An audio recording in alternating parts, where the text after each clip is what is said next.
Las proteínas se purifican mediante diferentes técnicas para así poder estudiar su estructura, su funcionamiento, para utilizarlas en aplicaciones de la industria, como por ejemplo en la fabricación de anticuerpos y también para la investigación.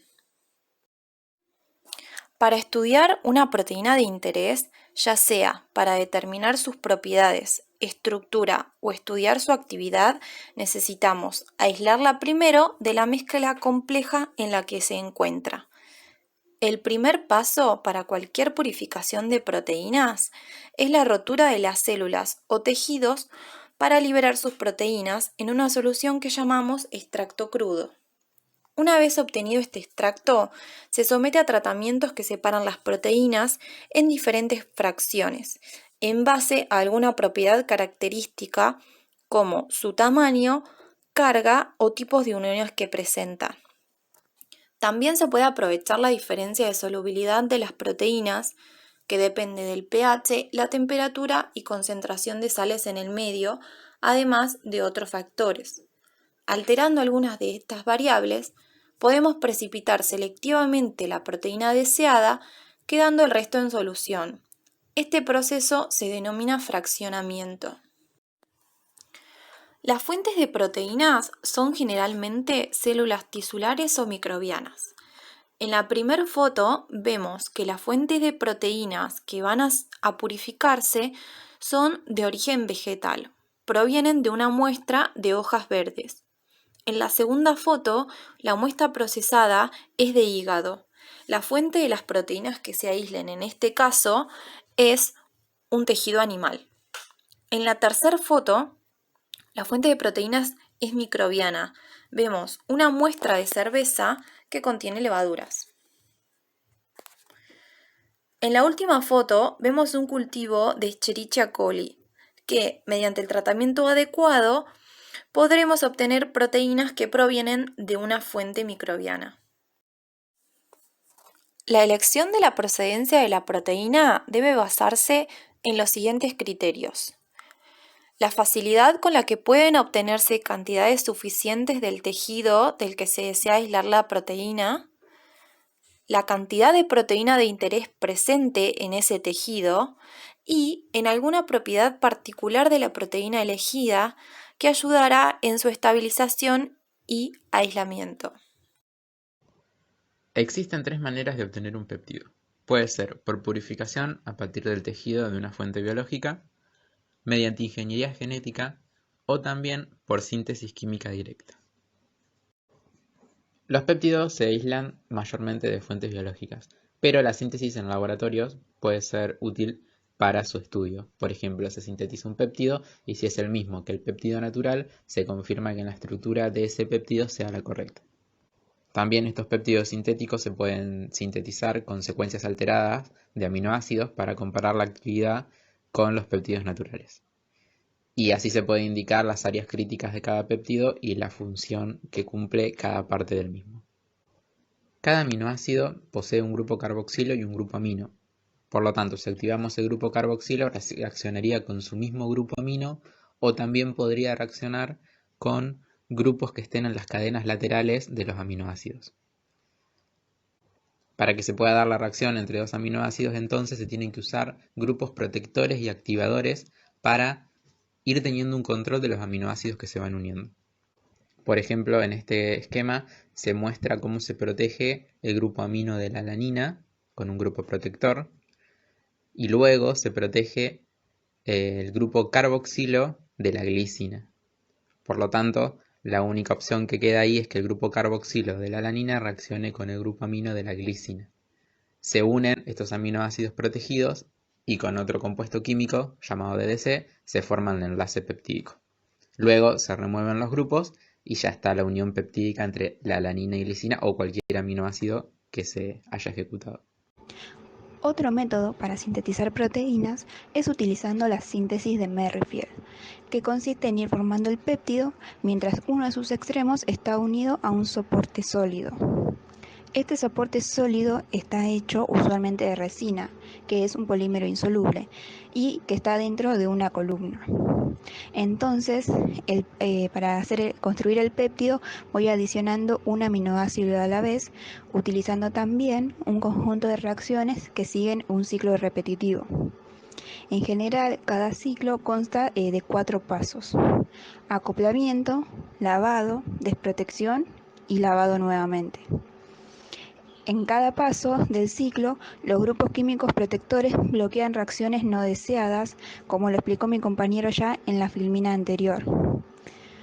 La limitación más importante radica en la eficiencia de cada ciclo, porque la reacción incompleta en un paso puede llevar a la formación de impurezas.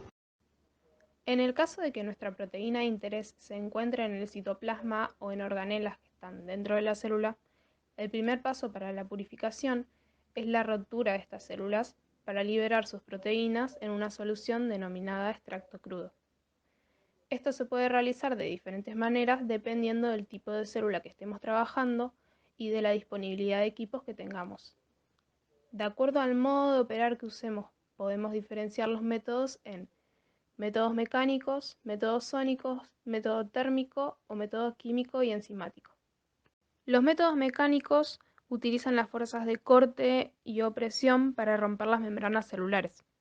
Dentro de estos se encuentran el uso de la licuadora, del cual tenemos una gran disponibilidad y se utilizan para tejidos de células animales y también tejidos vegetales. Primero se cortan pequeños fragmentos de la muestra y se añade un buffer adecuado, luego se procesa por 1 minuto aproximadamente. Este método es inapropiado para bacterias y levaduras a menos que agreguemos pequeños fragmentos de vidrio para poder romper el material. También tenemos el uso del mortero, el cual puede conseguirse muy fácilmente y se utiliza también para tejidos de plantas y animales. Se añade arena o alúmina con una pequeña porción de buffer y se utiliza la fuerza mecánica de la mano para abrasionar el tejido. También tenemos las prensas, estos equipos ya son más de laboratorio. Un ejemplo es la prensa francesa, que se utiliza para bacterias y otros microorganismos. Se coloca una muestra líquida dentro de un tubo de metal que es aplastado por un pistón a gran presión y este debe pasar luego por un pequeño orificio como de aguja, cayendo el líquido en otro tubo. Las paredes celulares y membranas de las células que atraviesan el pequeño orificio se rompen por la gran diferencia de presión. Bueno, después tenemos el método de sonicación, que se utiliza mayormente para cultivos de bacterias en suspensión o para levaduras. En este método se trata una muestra líquida con un dispositivo que emite ondas de sonido de alta frecuencia, que son capaces de generar grandes cambios de presión en el medio y pueden romper las paredes celulares y las membranas citoplasmáticas por la formación de burbujas microscópicas que se expanden y colapsan rápidamente. A este fenómeno se lo conoce como cavitación. Otros métodos de homogenización son la desintegración térmica y la desintegración química. La desintegración térmica consiste en ciclos de congelamiento continuos que rompen la célula induciendo la formación de cristales. El congelamiento y descongelamiento rápido y repetido suele usarse para desintegrar bacterias y eritrocitos. Por congelación se forman cristales de hielo intracelulares que destruyen la estructura celular. Luego, al descongelarse, las células se destruyen osmóticamente debido a la presencia de agua pura, que permite que se libere su contenido. Luego también, en cuanto a la desintegración química, se utilizan agentes que atacan la pared celular, como el etanol, éter de petróleo, isopentanol u otros. También se utilizan detergentes para romper las membranas. Estos detergentes hacen que la membrana se rompa de una manera más suave, dado que son agentes caotrópicos que permiten su disolución. Estos detergentes rompen la barrera lipídica solubilizando las proteínas e interrumpiendo la interacción lípido-lípido, lípido-proteína y proteína-proteína. Ahora vamos a dar una introducción de lo que es el fraccionamiento subcelular. El fraccionamiento subcelular es un conjunto de métodos y técnicas básicas del laboratorio, donde tras la homogenización se separan las partículas u organulos celulares en función de sus propiedades biofísicas, tales como la densidad de flotación, la densidad de carga superficial, la forma y tamaño. Además, el fraccionamiento subcelular tiene como objetivo obtener fracciones puras o enriquecidas en un determinado comportamiento celular. Existen 3 etapas de lo que es el fraccionamiento celular. La primera etapa es la disgregación o rotura, que es la homogeneización de las células y liberación de los organulos. La macrofiltración es la segunda etapa y la tercera etapa es la purificación de componentes celulares o fraccionamiento celular. En esta etapa se aplican técnicas de centrifugación diferencial y en gradiente. Bueno, ahora vamos a hablar de lo que es la centrifugación. Una parte importante del fraccionamiento subcelular es la de separar la fracción deseada del resto de los componentes. Para ello se utiliza el método de la centrifugación. Este método se utiliza porque se puede separar sólidos de líquidos de diferente densidad por medio de una fuerza giratoria. Centrifugación diferencial. Se basa en la diferencia en la velocidad de sedimentación de las moléculas. Esta diferencia debe ser grande para que sea observada al centrifugar. Las partículas que poseen densidades similares sedimentarán juntas.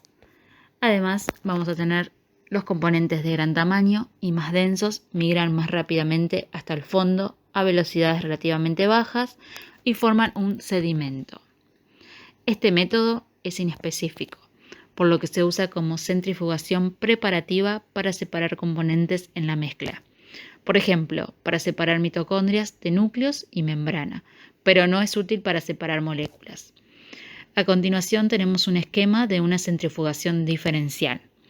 En el esquema se observa un homogeneizado celular en el que se centrifuga a baja velocidad, como vemos en un principio. El precipitado resultante se compone de componentes grandes y pesados. Se elimina el sobrenadante y se centrifuga a una velocidad algo mayor. Este proceso se repite y se va aumentando en cada etapa la velocidad de centrifugación.